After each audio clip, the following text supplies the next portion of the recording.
Don't forget to like and subscribe to Jolie Knots Crochet. Share with your friends. Hit that little notification bell so you can get notified when new patterns release.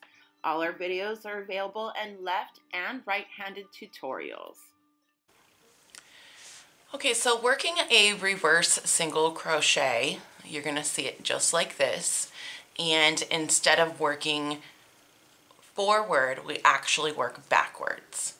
All right, so what you're going to do is go into the stitch previous. Instead of ahead, we're working backwards. You're not turning your work, we're just going back, placing your hook into the stitch, pulling up a loop, and finishing your single crochet. Working into the stitch behind, pull up a loop, and finish your single crochet.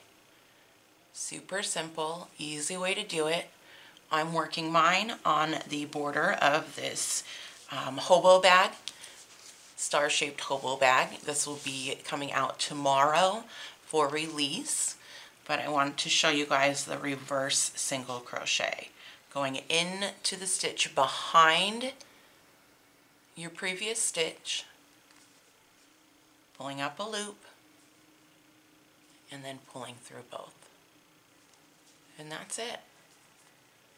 Really simple, just like that. The stitch is typically used as a border stitch. You cannot stitch into these, well, in any way that I can see would be easiest. So it's typically a border stitch. So just like that, you're just going to keep on going into the stitch behind and single crocheting. And that is how you work a reverse single crochet.